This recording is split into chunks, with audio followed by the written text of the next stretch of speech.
C'est une impression de satisfaction dans la mesure où nous avons constaté de visu la disponibilité des produits divers de grande consommation conformément à la mission assignée à l'OPVN consistant donc à assurer la disponibilité des produits de grande consommation pour pouvoir soutenir les populations en cas de besoin.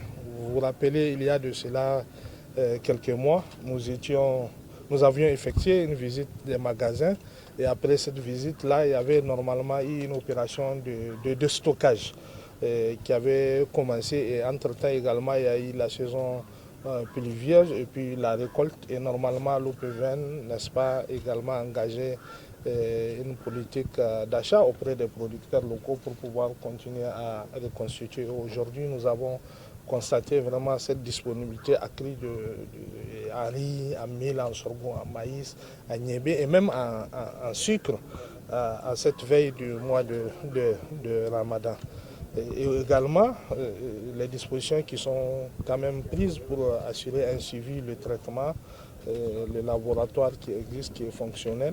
Et tout donc, nous avons tenu à encourager le personnel trouvé sur place. Nous avons également profité de cette visite pour avoir également une pensée quand même positive à tous ceux qui ont appuyé l'OPVN à pouvoir assurer sa mission conformément aux orientations des plus hautes autorités, notamment le président de la République dans ce combat global que nous menons du point de vue de défense de notre souveraineté et surtout de notre dignité.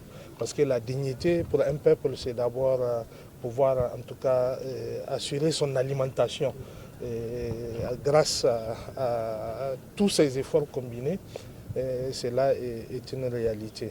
Plaise à Dieu, l'OPVN va lancer une opération de stockage des magasins pour pouvoir vendre une partie de ces produits-là aux populations à un prix raisonnable, à un prix accessible, pour pouvoir les soutenir dans la préparation, n'est-ce pas, de ce ramadan-là, mais également pour pouvoir en tout cas les satisfaire leurs besoins du point de vue alimentation en ce qui concerne tous ces produits-là. C'est vrai, on peut regarder, hein, on vient de faire la récolte, donc les produits sont disponibles sur le marché et accessibles à un prix raisonnable. Il n'y a pas de surenchère en réalité. Mais l'État, dans sa démarche globale de soutenir les populations, d'être là toujours pour les soulager au moment opportun, donc va devoir répondre à cela à travers l'OPVN, qui est un instrument vraiment de fierté nationale, qui est un instrument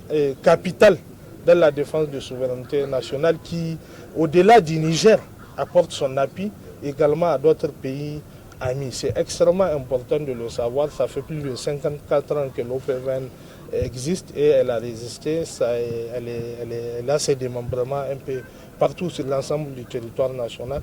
Donc je pense que c'est l'une des structures les plus significatives qui ont leur sens dans le quotidien, n'est-ce pas, des populations à travers ces actions qu'elles mènent. Et nous appelons les populations donc à être prêts et à se préparer pour, n'est-ce pas, se procurer de ces produits-là que l'OPVN va mettre à leur disposition à travers les différents mécanismes qui existent et qui sont classiques.